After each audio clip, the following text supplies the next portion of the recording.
Bonjour.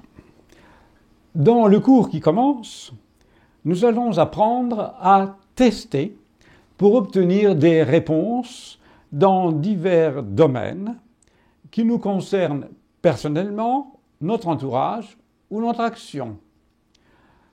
Ces moyens de percevoir seront dans ce cours-ci résumés ou condensés en deux parties: la radiesthésie sous certaines formes et la kinésiologie sous certaines formes. Ces deux mots seront amplement définis, précisés avec exemples pour que vous compreniez bien. Ce cours se veut pratique. Il n'y aura donc pas beaucoup d'explications théoriques, aucune transcendance, des exercices pratiques que vous pourrez effectuer vous-même, des exemples directs que vous pourrez observer et imiter. C'est donc un cours pratique de perception à travers des moyens simples. Je crois qu'avec ceci, vous pouvez aller assez loin. Aujourd'hui, nous allons parler d'un des moyens de tester des réponses, d'obtenir des réponses d'une manière directe et spéciale. Je veux parler de la kinésiologie appliquée. Ne vous inquiétez pas, ce mot est savant, mais la chose est très simple. Il s'agit d'utiliser ses mains pour obtenir des réponses. C'est une infirmière qui m'a appris cette technique en 1974. Depuis ce temps-là, j'ai pu voir que cette technique était efficace, précise et en principe sans danger. À quoi peut-on s'attendre? À beaucoup de choses. Tout d'abord, comment on fait? On utilise ses mains, je le fais et j'expliquerai en détail dans un instant. On utilise deux mains et on pose une question et on obtient la réponse ainsi. Nous le verrons dans un instant. Ça, c'est le test. Où est-ce qu'on s'en sert? Partout, chez soi, à l'extérieur, en promenade, dans un magasin. C'est discret, vous pouvez faire ça comme ça, personne ne le verra. Et vous obtiendrez vos réponses. Exemple, vous entrez dans une grande surface et vous ne savez pas trop quoi acheter pour faire votre commande de la journée. Eh bien, vous allez devant un rayon qui vous intéresse, vous posez votre question pour chaque objet. Est-ce que je prends ça? Est-ce que je prends ça? Est-ce que je prends ça? Et vous aurez vos réponses, oui, non, oui, non. Vous allez plus précis, au rayon des poissons. Est-ce que ce poisson est frais? Oui ou non? Est-ce que ce poisson est bon pour moi? Oui, non. Est-ce qu'il est bon pour ma famille, pour mon enfant? Bon. Et vous testez. Ça vous le dit. Si vous êtes un peu plus avancé dans le respect de l'écologie ou du bio, vous demandez si ce poisson contient beaucoup de toxiques, beaucoup de toxines ou non. Vous demandez aussi si ce poisson est bon pour vous ou pour les personnes qui vous entourent. Vous allez également, par exemple, en promenade, et vous êtes à un embranchement, un Y, il y a deux chemins. Lequel dois-je prendre? Bien, vous demandez celui-ci ou celui-là, et vous suivez l'indication. Vous voulez acheter une voiture d'occasion, vous êtes devant une dizaine de voitures qui ont l'air toutes parfaites, le vendeur se frotte les mains et se lèche les babines, et vous devez compter sur vous pour ne pas vous faire arnaquer tout de suite. Alors, dans ces conditions-là, vous posez la question, celle-là, celle-là, celle-là, celle-là. Et voilà, ça a l'air très simple. Problème. Si vous ne vous êtes pas entraîné, si vous n'avez pas vérifié vos réponses, vos perceptions, vous risquez d'aller de chute en débâcle. Vous demandez cette voiture, mais vous n'avez jamais testé. Elle vous dit oui. Et malheureusement, c'était le citron du magasin. On vous le vend avec plaisir. Vous allez dans un endroit où vous vous êtes égaré, en ville ou dans la forêt, et vous demandez votre chemin. Si vous n'avez pas l'habitude, il se peut que vous vous égariez encore un peu plus. Car cela s'apprend, ça n'est pas instantané. En plus, vous avez des domaines où vous êtes meilleur que dans d'autres. Ça aussi, il faudra le découvrir par la pratique. car dans certains domaines, nous avons des réponses parfaites et dans d'autres, non. Alors il faut le savoir avant de se fier aveuglément à tout ça. Tout d'abord, le gros point noir, cette neutralité. Si vous avez la moindre idée, la moindre réponse d'avance, le test vous dira cette réponse-là. Vous dites, ce poisson est-il bon? Non. Alors qu'il est peut-être bien bon.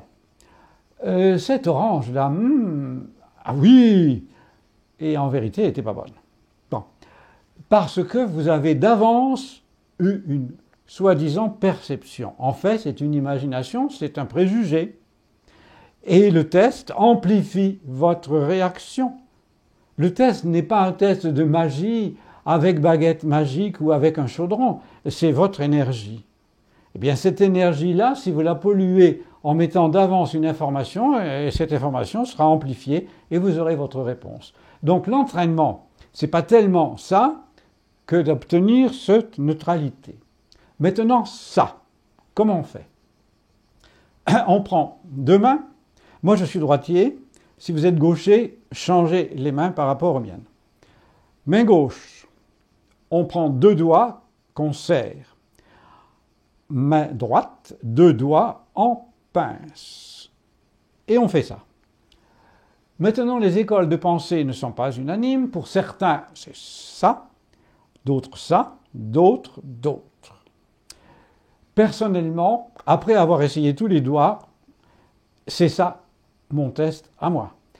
Rien ne dit que ce soit bon pour vous. Vous pouvez très bien faire ça ou ça ou ça. Moi, je prends celui-ci. L'autre, on n'a pas le choix, c'est ces deux-là. On glisse ainsi et on écarte. Ça, c'est le principe. Le test, maintenant. Lorsque la réponse renforce votre énergie, votre corps, vous ne pouvez pas écarter les doigts, quoi que vous fassiez. Si la réponse affaiblit votre corps, pouf, ça s'ouvre tout seul. Je prends l'exemple, la nourriture, c'est le plus évident, le plus facile. Cette orange-là, elle est belle. Est-ce qu'elle est bonne pour moi? Je n'ai pas dit est-ce qu'elle est bonne en général, mais pour moi. Je fais le test. Oui, et je peux pas, ça me renforce. Ou au contraire, non, elle n'est pas bonne pour moi. Pourquoi? Par exemple, je suis allergique aux agrumes. Eh bien, j'approche d'un agrume, je fais ça, parce que l'agrume affaiblit mon énergie. Ça ne veut pas dire la vôtre, ça veut dire la mienne. Donc quand vous testez, vous devez toujours être précis dans votre question. Si vous demandez est-ce que cette tomate est bonne, si vous prononcez ce mot bonne, qu'est-ce que ça veut dire? Est-ce qu'elle est bonne en soi? Ben, il va vous dire oui, elle est bonne, ou elle est pourrie, ou elle n'est pas mûre. Mais si vous voulez savoir si elle est bonne pour vous, vous devez penser est-ce qu'elle est bonne pour mon corps? Et vous testez. Et vous pouvez faire ça pour toute votre famille, car tout le monde n'a pas les mêmes allergies. Et vous savez qu'aujourd'hui, il y a de plus en plus d'allergies, et on doit donc faire de plus en plus attention, et ne pas dire, puisque ma voisine ou mon voisin ont utilisé les tomates de tel marché, elles sont excellentes. Pour lui, oui, mais pas sûr pour vous. Donc vous devez toujours essayer de vérifier ce genre de choses. Vous voulez savoir jusqu'où on peut aller avec ce genre de... Eh bien, dites-vous qu'on va très très loin. Je crois qu'avec ce petit entretien, vous en savez assez pour commencer l'entraînement de la kinésiologie appliquée. Dites-vous bien que ce n'est qu'un des tests de kinésiologie, qu'il y en a beaucoup d'autres, mais ce n'est pas le moment de les essayer tous. Commencez par celui-ci, il est très simple. Ensuite, si vous voulez en faire d'autres plus complexes, vous pourrez toujours vous renseigner et en faire d'autres. Je vous dis à la prochaine fois. Nous aurons un autre cours. Merci, au revoir. Nous allons aujourd'hui étudier un deuxième moyen de tester pour obtenir des réponses. Ce moyen est très connu, c'est la radiesthésie, c'est-à-dire l'usage d'un pendule. Certes, le pendule, c'est l'un des instruments de radiesthésie, Il y en a d'autres dont je ne parlerai pas aujourd'hui. L'antenne de Léché, les baguettes et encore d'autres objets qui ont été créés, inventés, découverts pour faire de la radiesthésie. Mais je vais parler donc du pendule car c'est l'instrument le plus utilisé, le plus connu des radiesthésistes. Tout d'abord, ce pendule, il faut choisir le meilleur pour vous. J'insiste, pour vous. Car il y a des écoles de pensée qui disent le meilleur pendule, c'est celui-ci. C'est celui qu'utilise le professeur. Bien sûr que pour lui, c'est le meilleur. Sans ça, il ne serait pas radiesthésiste. Il a trouvé le meilleur pendule pour lui. Mais ce qu'il faut savoir, c'est que ce n'est pas le meilleur pour tout le monde. Il faut que le pendule soit un prolongement de votre main magnétique, si je peux dire ainsi. Il faut donc choisir le bon. Personnellement, j'en utilise deux. Celui-ci qui est mon numéro 1, celui-là qui est mon numéro 2. C'est mon plus ancien. Celui-là, il doit avoir une trentaine d'années. On m'a appris la radiesthésie en 1969. C'était une amie médecin et qui étudiait comme ça pour s'amuser la radiesthésie. Elle m'a montré ça, elle m'a dit voilà ce que je suis en train d'apprendre. Elle ne s'en servait pas pour ses diagnostics, rassurez-vous, mais c'était pour faire autre chose. J'ai été passionné, c'était en 1969 et depuis, vous voyez, j'ai continué à travailler là-dessus. J'ai commencé à animer des ateliers sur ce genre de choses en 1972. Mais les premiers ateliers que j'animais sur d'autres sujets connexes, c'était en 1970, ça fait quelques années. Donc après toutes ces années de pratique, je peux donc vous dire avec assurance, le meilleur pendule, ce n'est pas celui-ci, c'est celui qui vous va à vous. Et comment on fait pour choisir le bon pendule? Bien, vous allez dans un endroit où il y a un grand choix et vous attendez de trouver la réponse. Soit vous le sentez, vous avez envie de prendre celui-là, soit vous avez quelqu'un avec vous qui est déjà radiesthésiste et qui teste pour vous, soit tout simplement vous faites le test de kinésiologie devant chacun des pendules et le test vous dira celui-ci est le meilleur pour vous. N'allez surtout pas dire à vos amis prenez celui-là, il marche bien. Il marche bien pour vous. Vous devez avant toute autre chose savoir que contrairement à ce qu'on dit dans certains livres à grand tirage, le pendule n'a pas de pouvoir. Quand on dit les pouvoirs du pendule, c'est soit de la naïveté, soit de l'arnaque. Le pendule est un instrument qui va amplifier vos perceptions. Si vous prenez un compteur Gégère ou un thermomètre de précision, ces instruments-là n'ont pas de pouvoir en soi. C'est vous qui avez le pouvoir d'analyser ce que vous lisez. Mais d'aller dire que le thermomètre ou le compteur ont du pouvoir, tout le monde rirait. Eh bien, le pendule, c'est une sorte de thermomètre et qui amplifie les réactions que vous percevez. Le principe, c'est le phénomène de résonance, tout simplement. Il faut que le pendule et votre corps résonnent à la même fréquence. Nous revenons maintenant à notre pendule. D'abord, qu'est-ce qu'il peut faire? Je reprends mon pendule. Il peut dire oui ou non, comme le test de kinésiologie, Mais il peut aussi donner des nuances. Commençons donc par le oui-non, et ce sera l'objet de ce petit cours. Comment va-t-il faire? Eh bien, il y a deux techniques retenues au cours des siècles pour obtenir ce oui-non. Soit le pendule va refaire comme notre tête qui dit oui, non. Pour le pendule, ça donne ceci. Oui, non. Il y a l'autre technique qui n'a rien à voir avec la tête, c'est oui, le sens des aiguilles d'une montre, non, le sens contraire. Ce qui donne ceci au pendule, vous regardez, alors donc il dit non, il dit oui.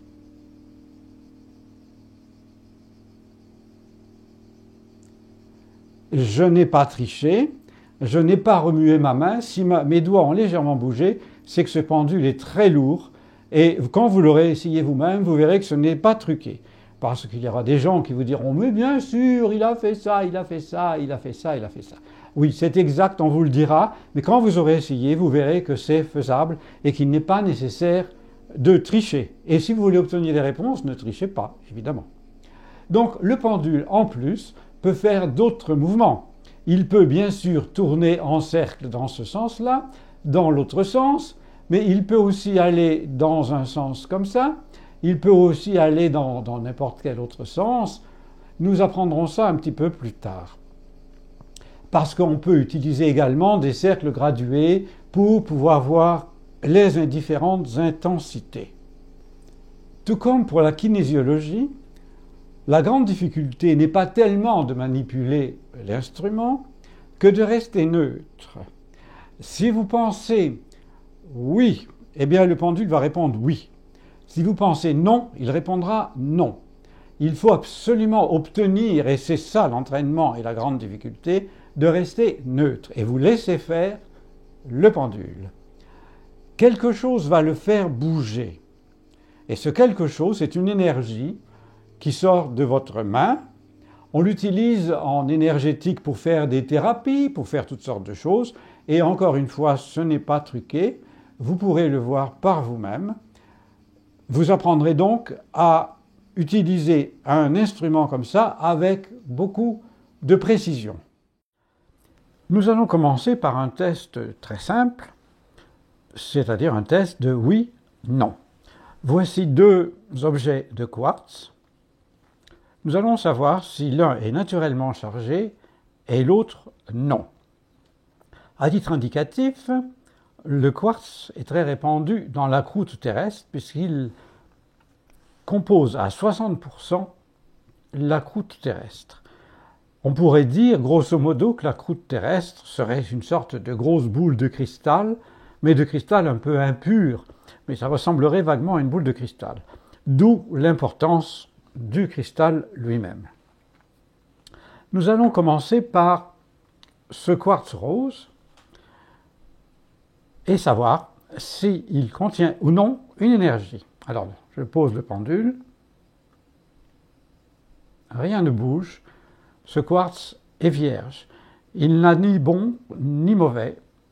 Dans l'énergie, il n'y a rien.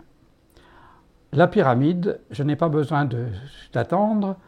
Elle est tout de suite chargée et elle est chargée positivement. Si je laisse faire, l'accélération va entraîner mes doigts, mais ce n'est pas moi qui bouge le pendule, il bouge tout seul.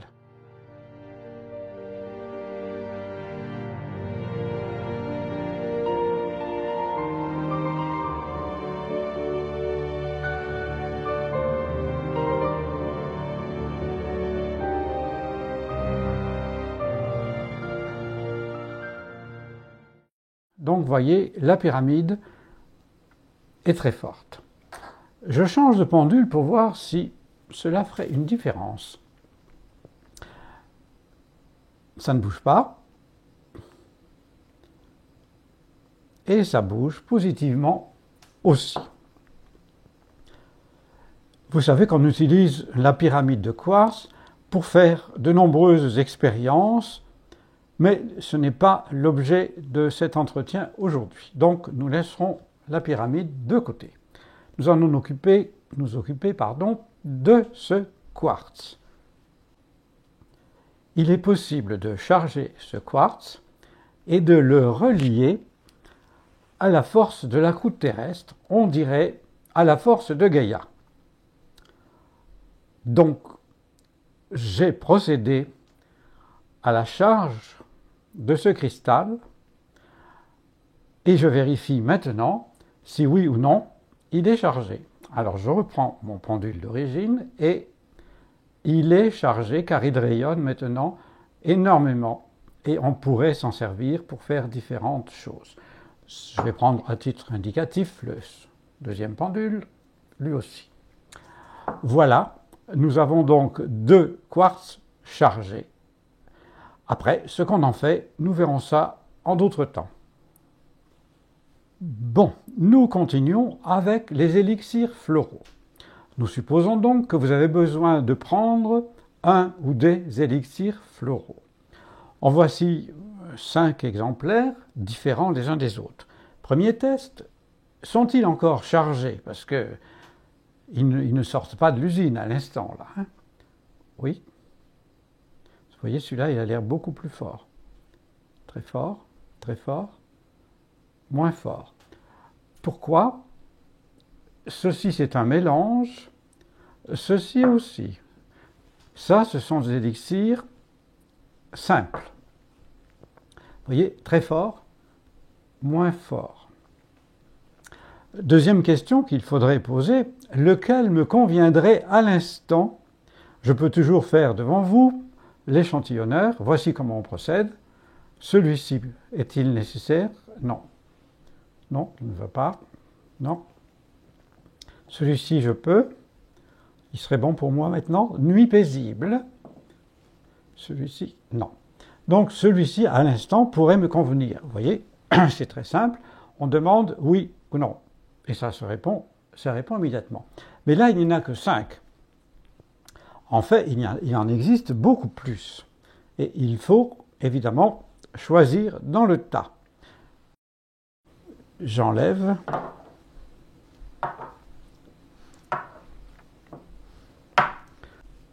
Il y a plusieurs moyens d'aller choisir. Vous allez dans la boutique qui les vend et vous testez tous les échantillons qui sont là.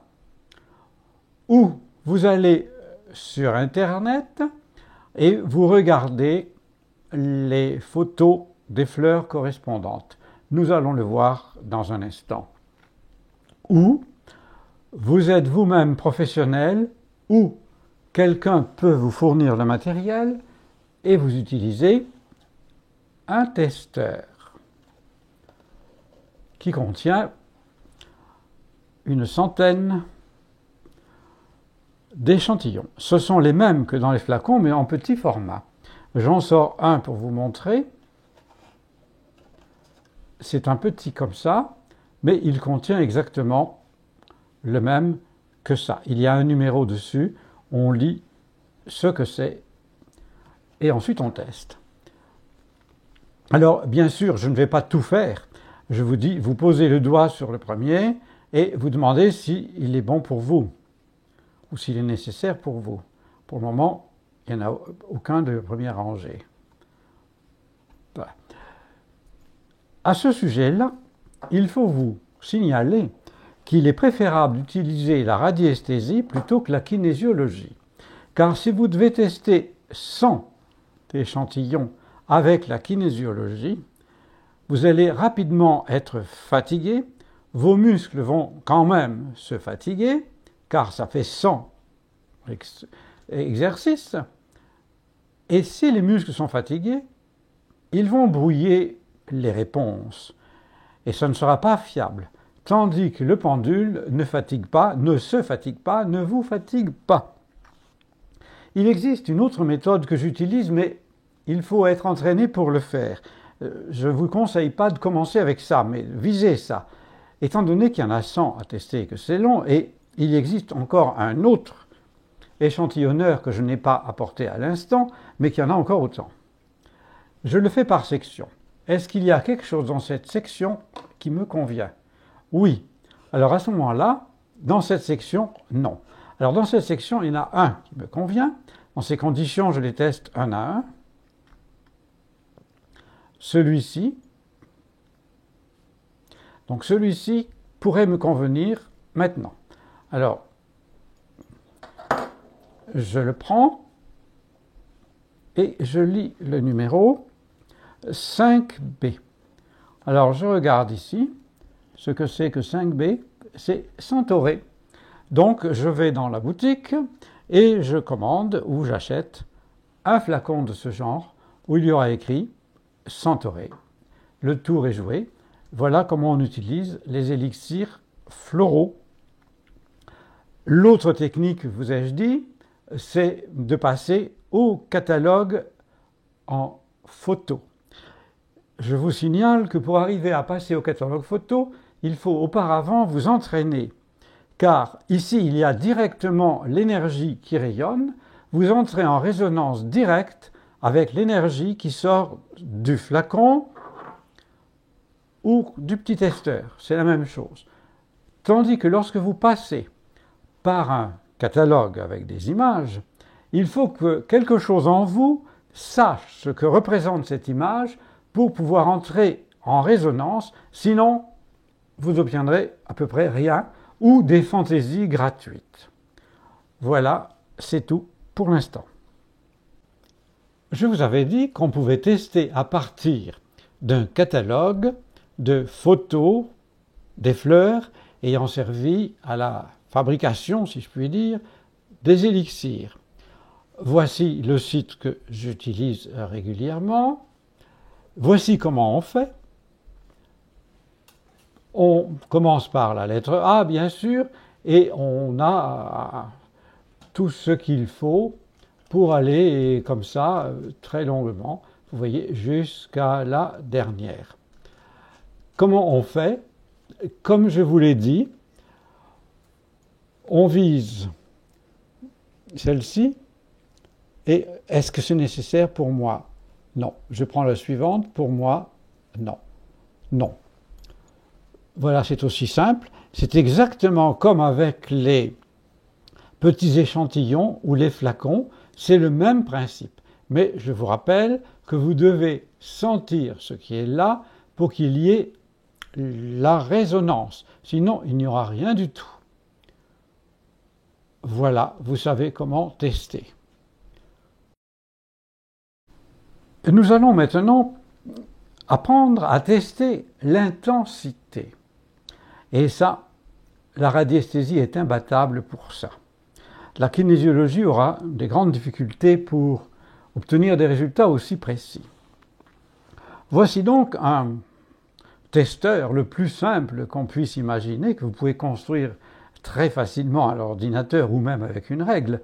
Vous voyez, on va poser l'objet à tester ici, et le pendule va nous dire s'il y a ou non ce qu'on cherche à 0%, 25, 50, 75 et 100%. Nous allons tester des fruits pour voir l'énergie qu'ils contiennent ou ne contiennent pas. Je prends donc ceci. C'est une tomate spéciale, vous voyez. Alors, voyons l'énergie qui s'en dégage. Ben, vous voyez, elle n'est pas très forte. Ça fait dans les 12 à 13% des possibilités de ce genre de tomate. Je prends une autre tomate. Ah, vous voyez, celle-ci a 50% des possibilités énergétiques de la tomate. Voici un citron.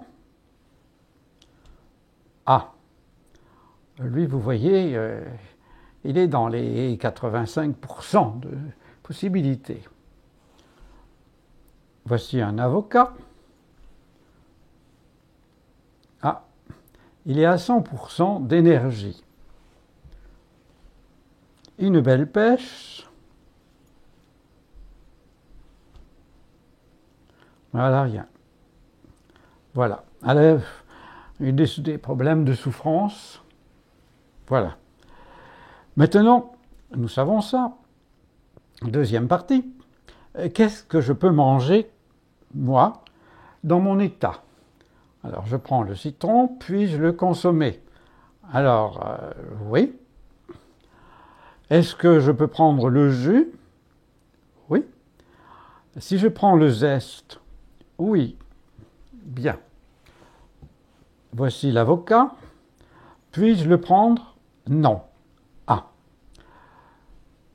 Question subsidiaire. Est-il mûr?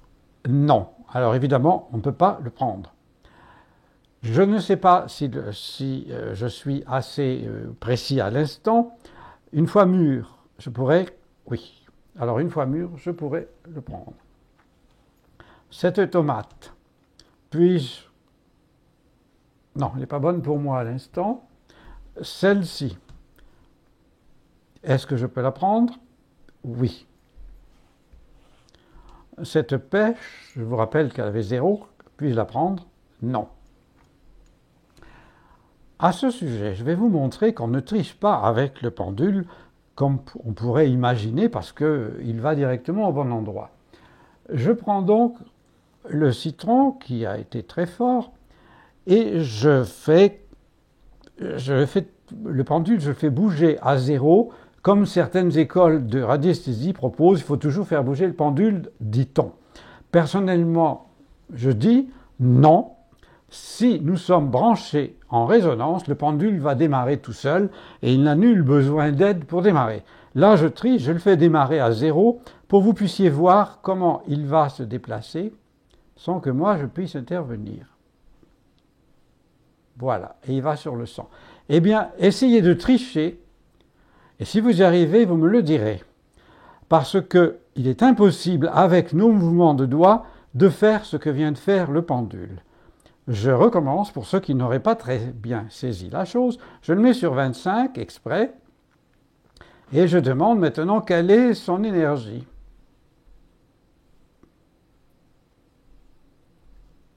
Voilà, il retourne à 100. Eh bien, essayez donc de faire ça sans le faire gigoter, et vous verrez que c'est impossible. Voilà, nous avons donc testé des fruits, et je crois que vous pourrez tester comme ça n'importe quel aliment. On passe à autre chose. Comment vous entraîner? Eh bien, en répondant aux besoins du moment. Par exemple, vous avez des problèmes de digestion ou de santé en général, mais pas assez graves pour courir à l'hôpital, bien entendu.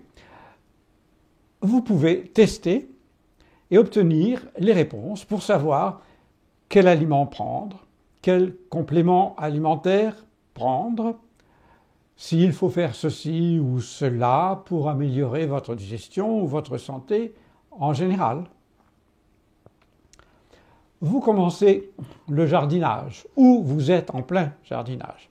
Vous pouvez obtenir des réponses avec la kinésiologie ou la radiesthésie, à partir des sachets de graines, à partir des petits plants, à partir de ce qui pousse ou ne pousse pas. Vous pouvez savoir quelles plantes vont ensemble, lesquelles s'apprécient et d'autres se détestent. Vous pouvez obtenir des réponses très précises et faire un jardin meilleur. Je parle d'un jardin, vous pouvez faire en plus grand.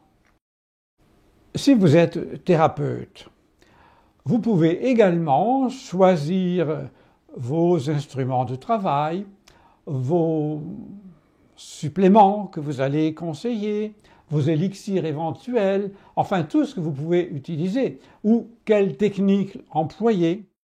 Si vous êtes sportif, vous pouvez également tester pour savoir si aujourd'hui vous faites tel exercice, si aujourd'hui vous pouvez vous entraîner, combien de temps, est-ce que vous pouvez aller un peu plus loin ou au contraire ralentir, est-ce que vous avez droit à tant de répétitions, moins ou plus, tel poids ou plus ou moins, est-ce qu'il faut faire quelque chose de plus ou de moins.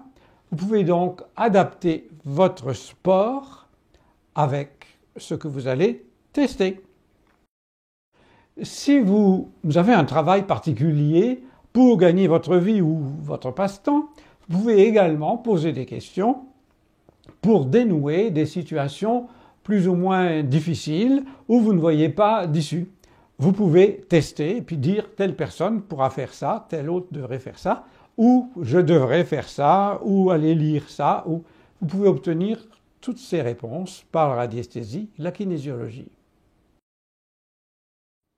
Il va sans dire que vous réussirez les meilleurs tests dans les domaines qui vous sont familiers. Tandis que dans les domaines qui sont inconnus pour vous, vous risquez d'obtenir, du moins au début, des réponses un peu fantaisistes. Pourquoi? Parce que, en vous, quelque chose s'est créé au cours des ans, et ce quelque chose est en relation avec ce domaine. Il y a une correspondance énergétique et lorsque vous testez, vous utilisez le phénomène de résonance. C'est pour ça que vous pouvez obtenir des réponses parce qu'en mettant la radiesthésie sur tel point à tester, et en vous, il y a le phénomène de résonance et ça marche. Dans les domaines inconnus, la résonance ne fonctionne pas, du moins au début. Quand vous êtes devenu très fort en radiesthésie, vous n'avez pas besoin de choisir le domaine, vous pouvez aller dans n'importe quel domaine et vérifier évidemment que vous ne vous égarez pas. Toute médaille a son revers. Le fait d'être à l'aise dans un domaine peut aussi limiter les perceptions, parce que vous aurez des attendus, des a priori, des préjugés, des habitudes. Et il sera très difficile d'empêcher vos conclusions personnelles d'interférer avec le test. Et à ce moment-là, ce que vous avez construit peut aussi vous déranger. Je vous le rappelle, et je le dirai tout au long du cours, le principe est simple, on doit faire silence là-dedans, rester neutre et laisser faire le phénomène de résonance pour obtenir la vraie réponse. Existe-t-il d'autres moyens que le pendule ou la kinésiologie appliquée? Bien entendu. Déjà en radiesthésie, il existe d'autres moyens que le pendule. Il y a les baguettes, certaines baguettes autres. Il existe beaucoup d'autres moyens en radiesthésie. En kinésiologie, il n'y a pas que ce geste-là. Il y a également les tests avec les différents muscles du corps. Mais il y a encore d'autres moyens. Car, osons le dire, utiliser la radiesthésie ou la kinésiologie, c'est faire usage de perceptions extrasensorielles. Le mot est lâché, alors allons-y et précisons. Pour le moment, on dit extrasensoriel parce qu'il est entendu dans notre civilisation que nous avons 5 sens physiques. Et c'est tout. Tout ce qui n'est pas à travers ces sens vient à travers des perceptions extrasensorielles. En fait, il faut corriger tout de suite le tir. La biologie nous enseigne que nous avons bien d'autres sens physiques que les 5 que nous connaissons. Le sens de l'équilibre, par exemple, avec les oreilles, le sens de la vitesse et tout ça, ce sont des perceptions, le sens synesthésique qui nous permet de savoir qu'on a mal là ou là. C'est purement physique. Mais, vous devez le savoir également, nous avons des sens subtils qui permettent de tester l'énergie directement sans passer par les sens physiques. Et c'est là que se jouent nos tests de kinésiologie ou de radiesthésie. Mais puisque nous avons d'autres sens et que nous testons l'énergie directement, il est possible, après entraînement, de tester directement en tâtant, à distance, plus ou moins loin, l'énergie directement. Certains disent on va tâter l'aura, la toucher. Le mot exact est chiroesthésie. Donc nous pouvons palper et ça peut aller très loin. J'en parlerai dans d'autres cours. Nous pouvons également regarder et voir les mouvements, les couleurs, les variations de l'aura, si je puis dire, du champ magnétique. Enfin, tous ces mots ne sont pas très clairs. Nous n'avons pas trop à entrer dans les détails pour l'instant.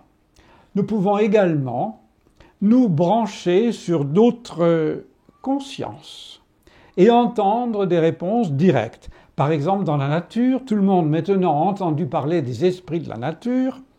Ce ne sont pas des fantômes, ce sont des êtres qui vivent là et qui s'occupent de la végétation. Nous pouvons, avec entraînement ou don particulier, leur parler, obtenir des réponses qui seront encore plus précises que tout ce qu'on peut lire dans les livres. Nous pouvons aller encore plus loin et là, ça dépasse le cadre de ce cours. Je crois que nous avons juste à ajouter On peut également obtenir les réponses par clairvoyance, par clairaudience. Je terminerai avec un exemple très concret dont je peux garantir l'authenticité. J'ai connu des thérapeutes qui voyaient l'intérieur du corps et également les remèdes à appliquer pour corriger les situations. Eh bien voilà, je vais vous raconter une petite histoire, un fait vécu. Il s'agit d'un thérapeute que j'ai bien connu. Je l'ai vu agir sur des patients et il l'a fait avec moi également. Voici comment il procédait. Il installait son patient dans un fauteuil et il lui demandait de ne pas bouger, de fermer les yeux. Lui-même s'asseyait dans un fauteuil identique à peu près à 3 mètres. Il fermait les yeux. Lui gardait les yeux fermés pendant 5 minutes, tandis que le patient ouvrait un œil de temps à autre parce qu'il voulait savoir ce qui se passe. Après les 5 minutes, le thérapeute ouvrait les yeux et défilait tranquillement le CV médical du patient depuis l'enfance jusqu'au moment présent. En détail, avec des dates assez précises, et évidemment, il pouvait sentir ce qu'il fallait faire à partir de ça. Voilà. C'est évidemment très rare, mais j'ai rencontré quelques thérapeutes capables de faire ça. Voilà, vous en savez assez maintenant. Pour aller plus loin, si vous vous entraînez avec ce qui est dans ce cours, votre vie sera changée, je peux vous l'assurer. Car vous pourrez savoir des choses que vous ne pensiez pas pouvoir savoir. Vous pourrez vous développer, peut-être découvrir un talent particulier, mais dans tous les cas, vous pourrez tester ce que vous voulez, quand vous voulez, sans avoir besoin de personne pour le faire. Voilà, je crois que le cours est assez précis, assez concret, pour que vous puissiez commencer tout de suite. Au prochain cours.